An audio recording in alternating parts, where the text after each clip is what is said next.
안녕하세요. 반갑습니다. 비트코인 뉴스 팡입니다. 2020년 9월 12일 비트코인 뉴스 전해드리도록 하겠습니다. 도움이 되시다면 좋아요, 구독, 댓글 달아주시면 감사하겠습니다.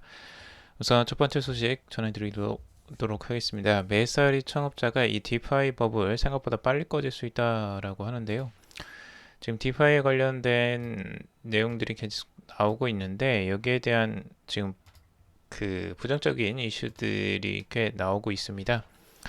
이제 먹튀 논란이 계속되고 있는데요. 이 부분을 좀 자세히 살펴보도록 하겠습니다. 신생 디파이 프로토콜이 예치된 이용자 자금을 빼낸 뒤에 이 잠적하거나 이용자들을 협박하는 등의 사건이 연달아 터지면서 이 디파이에 대한 불안감이 커지고 있다라는 기사입니다. 암호화폐 분석 기업인 메사리의 창업자 라이언 셀키스는 이 디파이 버블이 조만간 터질 것이다 라고 전망을 하기도 했는데요.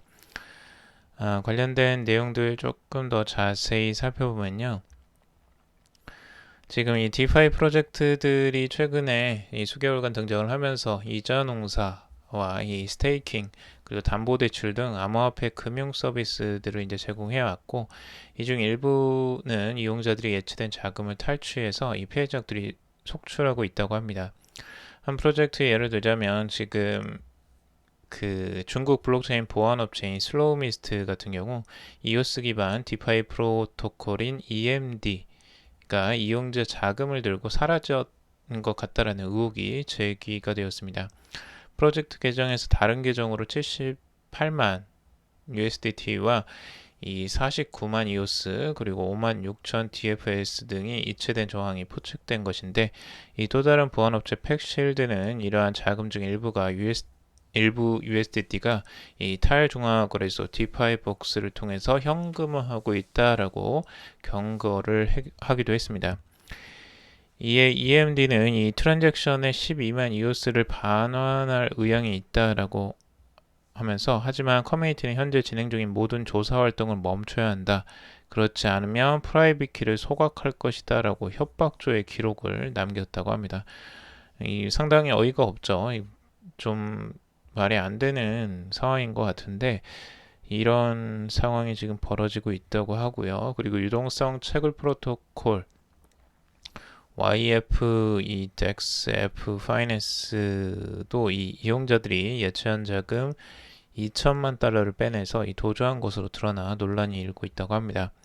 이 암호화폐 미디어 이 GY 크립토에 따르면 이 프로젝트는 트위터, 텔레그램 등 SNS 계정을 통해서 이 베이퍼웨이를 홍보하고 자금을 모집했으나 이틀 만에 돌연 사라졌다고 합니다. 프로젝트의 공식 홈페이지와 SNS 계정은 이미 삭제된 상태라고 하고 있습니다.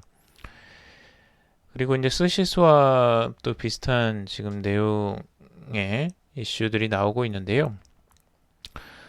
스시스왑 이 창업자가 이 개발 자금을 이제 인출하는 자금 인출 사태가 지금 있었다고 하는데요.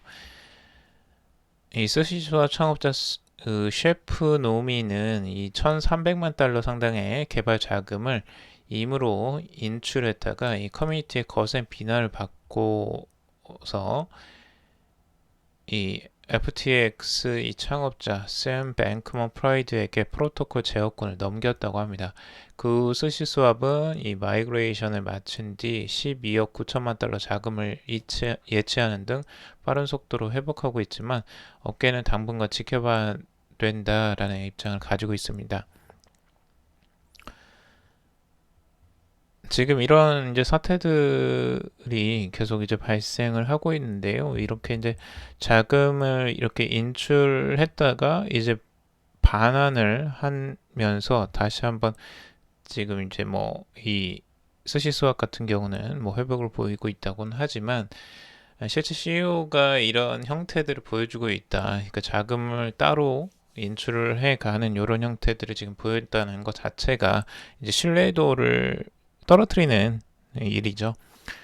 굉장히 지금 이제 디파이 열풍으로 많은 자금들이 이쪽으로 몰리니까 거기를 통해서 지금 이제 이런 사기 형태들이 계속 출현하고 있고, 그래서 이제 많이 조심할 필요가 있어 보입니다. 실제적으로 이렇게 열광을 할 때가 가장 위험할 때거든요. 그래서 한쪽으로 몰릴 때 항상 조심하시고 이런 디파이 프로젝트는 한 번 더 여러분들이 체크를 해봐야 될 것 같습니다. 만약 여기에 이제 뭔가 투자가 되고 있으신 분들은 더더욱 좀 유념을 하시는 게 좋을 것 같습니다. 자, 그리고 비트코인 지금 가격 형성 한번 살펴보겠는데요. 지금 현재 1387달러 선에 위치해 있습니다. 가격은 지금 이제 횡보세를 계속 유지를 하고 있는데요. 아래쪽에서 지금 이 10,000달러 선, 9,900달러 선과 그리고 1,600달러 선 사이에서 계속 지금 움직이고 있는 형태입니다.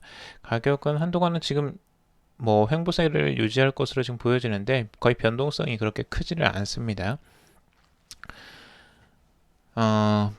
지금 하나 이제 트레이더 이제 분석가가 본 내용인데 단기적으로는 이제 뭐 숏포지션이 나오고 있습니다. 우선은 이 1,500달러 선의 이제 저항선을 지금 보고 있는데 1,500달러 선의 저항에 다시 한번 부딪혀서 10,000달러 선으로 다시 한번 하락하는 흐름들이 나오지 않겠느냐. 결국에는 뭐 계속 횡보죠. 횡보세를 계속 유지를 하고 있을 것이라 전망을 하고 있고요. 그리고 지금 트레이딩 샷의 이제 분석인데요. 트레이딩 샷은 좀 색다른 그 지표를 가져왔습니다. 이 변동성에 관련된 지표인데요. 이 시장의 변동성이 가장 최저를 이제 찍었을 때가 그때부터 이제 상승세 이 불런의 시작이다라고 지금 보고 있습니다. 스트롱 랠리의 이제 신호다라고 지금 보고 있는데 과거에 이제 이런 패턴들이 이제 몇 번 나왔다라는 거죠. 2012년도 12월부터 요런 이제 변동성이 가장 최저를 찍었을 때 그때부터 급상승하는 흐름들이 이제 나왔었다라는 거예요. 그리고 2016년도에도 이 변동성이 최저를 찍었을 때 그때부터 이제 상승하는 흐름들이 나왔었죠. 여기가 이제 변동성 이 지표로 봤을 때에는 0.9에 해당이 되는데 변동성이 가장 이제 적어질 때죠. 계속 이제 횡보를 하면서 이어갈 때 여기도 이제 가격이 바닥을 찍고 이제 중간 정도 올라와 있는데 이 상태에서 다시 한번 이제 횡보세를 보이면서 가격 변동성이 가장 적어지는 요런 형태가 나왔을 때이고요. 그리고 지금 현재에도 지금 0.9 정도로 지금 변동성이 최저를 지금 찍고 있다라고 합니다. 그래서 이 변동성이 지금 최저이기 때문에 과거의 패턴처럼 이런 이제 상승의 스트롱 랠리의 이제 시작점이 시작될 수 있다라고 긍정적으로 전망을 하는 것 같습니다. 변동성이 이제 작아지면 다시 변동성이 커지는 쪽으로 움직이긴 합니다. 그게 이제 과거에는 이랬을 때 이제 상승하는 흐름들이 나왔다라고 하는 건데요. 과연 이런 흐름들이 다시 한번 반복이 될 수 있을지는 한번 지켜봐야 될 것 같고, 그리고 지금 이 지표는 굉장히 장기적인 좀 지표라고 볼 수 있습니다. 중장기적으로 지금 바라봤을 때이고, 단기적으로 여기를 찍었다고 해서 무조건 뭐 갑자기 급상승한다 라고 장담을 할 수는 없습니다. 우선은 조금 시간을 두고 지켜봐야 되겠는데, 과연 이런 랠리가 한번 펼쳐질 수 있을지 한번 주목을 해보시길 바라겠습니다. 자, 그리고 미국 증시 하락 속에 이 비트코인 광부와 흐름이다 라는 내용인데요. 지금 마이크 매클론 블룸버그 인텔리전스 애널리스트가 이제 최근에 발행한 크립토 뉴스레터에서 이 비트코인과 금의 동조화 추세를 볼 때 비트코인 가격이 1만 달러 이상으로 유지될 수 있다라고 전망을 하고 있습니다. 비트코인 금의 상관관계 지수가 0.8로 2010년 이후에 가장 높은 수준을 나타내고 있다고 하는데 지금 금이 이제 1900달러 이상을 유지할 시 비트코인도 1만 달러 이상을 유지할 수 있을 것이다 라고 보고 있습니다. 금과 지금 비트코인이 같이 움직일 가능성을 염두에 두고 있고 금이 하락하지 않는 이상 비트코인도 하락하지 않을 것이다 라고 긍정적으로 지금 보고 있고요. 또 하나의 이제 유명인인 이 부자 아빠 가난 아빠의 저자이자 경제학자인 로버트 기요사키는 트위터를 통해서 1946년생부터 64년생 사이에 출생한 일명 베이비 부머 세대는 이 넉넉한 일자리, 저렴한 부동산, 이 고공행진하는 주식 열풍 속에서 여유로운 인생을 즐겼다라고 하면서, 반면에 밀레니얼 세대는 2008년 경제 위기부터 지금의 코로나19 사태까지 이 고난의 연속이다라고 하고 있습니다. 다행인 점은 이들이 과학기술에 정통하다는 점이고, 이 비트코인, 블록체인, 디지털 화폐는 이들을 미래로 끌어당길 것이다 라고 지금 바라보고 있습니다. 그래서 지금 이제 밀레니얼 세대가 앞으로 이제 이 블록체인이나 비트코인, 디지털 화폐 쪽에서 기회를 잡을 수 있을 것이다 라고 지금 보고 있는 것 같아요. 자, 그리고 애널리스트, 비트코인 단기적으로 약세장을 극복하기 어렵다라는 내용의 기사인데요. 지금 코인뉴스 협약 애널리스트인 카를로스는 이 비트코인이 지난주 17,700달러 핵심 지지선이 무너진 이후 중기 추세는 숏이 우위를 점하고 있다라고 보고 있고요. 그리고 거래량이 터지지 않아서 이 단기적으로는 약세장을 벗어나기 어려워 보인다라고 조금 이 단기적인 조정세를 지금 전망을 한 분석가도 있고, 그리고 이제 미국 주식이나 이제 전통 금융시장이 조정을 지금 받고 있는 상황이라 투자 심리가 조금 위축된 상황으로 지금 보고 있습니다. 그래서 앞으로 이제 1,370달러 저항선을 이제 주시해야 된다라고 보고 있고요. 지지 구간은 이제 9,300에서 9,500달러 선을 지금 바라보고 있습니다. 자, 그리고 우리은행 카카오페이와 손잡고 이 비대면 대출 등을 협력한다라는 소식인데요. 우리은행이 이제 카카오페이와 함께 지금 디지털 금융 서비스 공동 개발 및 협력을 위한 업무 협약을 체결했다고 합니다. 지금 협약식에서는 지난 10일 전자수문을 통해서 이 온택트 방식으로 진행이 되었다고 하는데요. 첫 번째 공동 사업으로 이 카카오페이가 카카오톡 페이 앱 내에서 지원하는 이 내 대출 한도 서비스에 우리은행 비대면 대출 상품을 제공된다고 합니다. 이 사용자는 여기에서 우리은행 비대면 대출 상품의 한도와 금리를 조회한 뒤에 우리은행 모바일 뱅킹, 우리원 뱅킹으로 접속해서 대출 신청을 할 수 있다고 합니다. 이제 우리은행, 이제 은행권에서 직접적으로 이런 쪽에 많이 관심을 갖고 지금 전략적으로 지금 협약을 맺어가는 것 같은데요. 그 디지털 금융 서비스들은 앞으로 좀 더 확대가 될 것으로 보여집니다.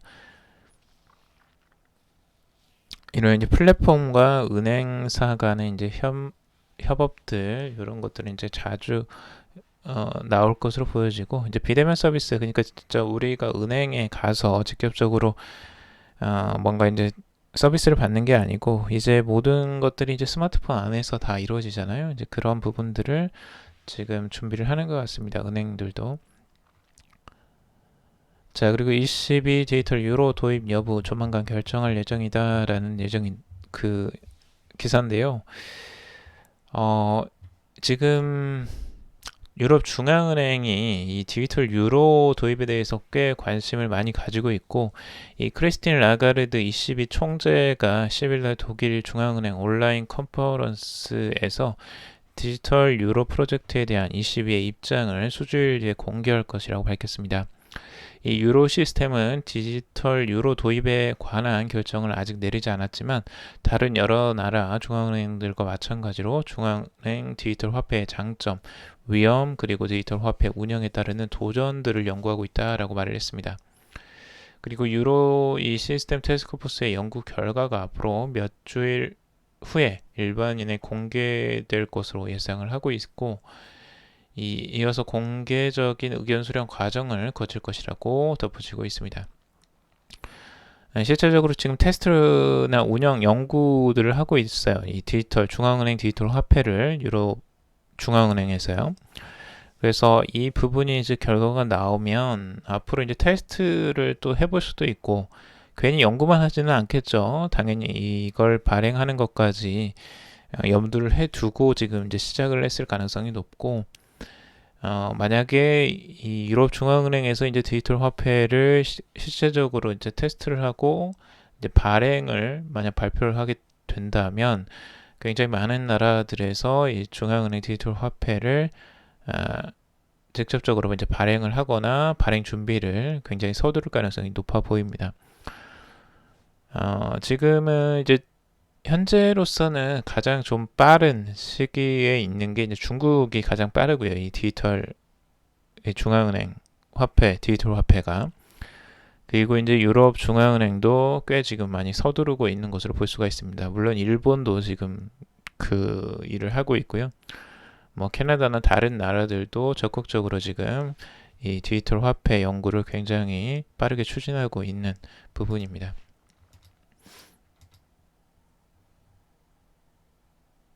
자, 그리고 스위스 의회에서 이 기업 금융법 개정안을 통과시켰다라는 건데요. 스위스 의회가 이 블록체인과 암호화폐 산업을 인정하는 새로운 금융 및 기업법 개정안을 통과시켰다고 합니다. 스위스 인포에 따르면 스위스 의회는 블록체인과 암호화폐 부문을 반영하기 위해서 증권거래부터 기업 파산까지 다양한 금융 및 기업법 규정을 개정했다라고 말했습니다. 이번 개정안은 암호화폐 자산을 거래하는 법적 절차, 회사가 도산할 경우 암호화폐 자산을 추심하는 법적 절차를 마련했고, 또한 암호화폐를 통한 자금 세탁 위험성을 낮추기 위해서 거래소 운영에 대한 법적 요건을 추가했다고 합니다. 이제 개정안은 올여름 만장일치로 하원을 통과한 블록체인법에 따른 것이고, 내년 초부터 시행될 가능성이 높다고 합니다. 그리고 업계는 이제 해당 법률이 현지 이 블록체인과 암호화폐 산업과 이 디파이 시장에 힘을 더해줄 것으로 지금 기대를 하고 있습니다.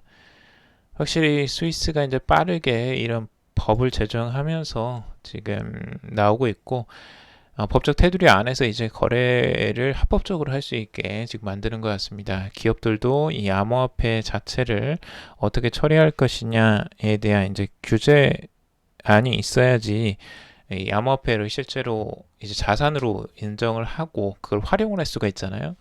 이제 스위스에서는 이제 기업들이 직접적으로 이런 암호화폐 자산으로 이제 인정을 받고 그걸 활용하는 내용들이 이제 앞으로 나올 것 같습니다.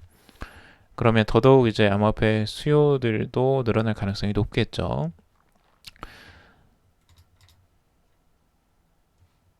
자, 그리고 미국의 국세청 범죄수사국이 모네로 익명성 해결 솔루션을 찾는 지금 그 방안을 내놓고 있는데요. 이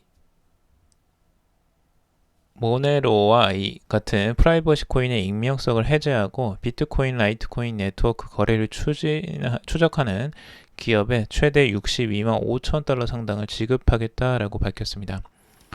이 국세청 범죄수사국은 이번 사업의 주요 목적이 산하 범죄수사국 요원이 월렛 거래 일시 거래 금액을 파악하고 거래를 추적할 수 있도록 돕기 위함이라면서 이 프라이버시 코인의 거래 내용과 귀속을 확인할 수 있도록 전문가 툴, 소스코드, 알고리즘, 소프트웨어 개발 서비스 등의 혁신 솔루션을 찾고 있다라고 밝혔습니다. 재미나죠. 이런 부분들을 이제 직접적으로 공개적으로 이제 상금을 걸고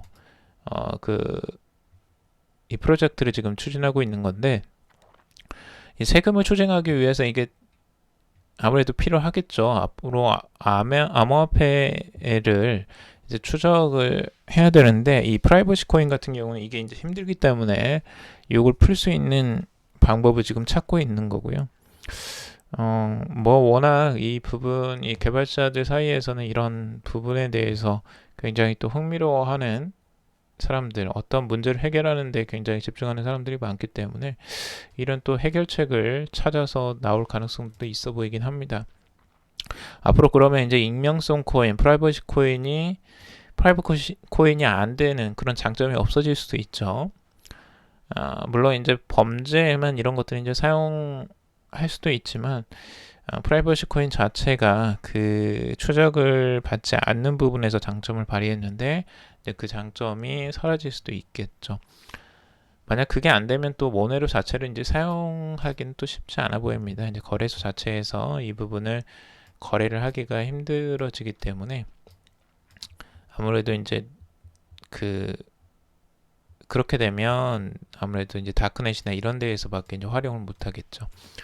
자, 오늘 여기까지 정리를 해봤습니다. 여러분들 도움이 되셨길 바라고요. 도움이 되셨다면 좋아요, 구독, 댓글 달아주시면 감사하겠습니다. 투자에 관련된 정보들은 참고사항일 뿐이고 조언이 아니니 투자하실 때 여러분들 스스로 꼭 판단하시고 결정하시길 바라겠습니다. 그럼에도 방송 들어주셔서 정말 감사합니다.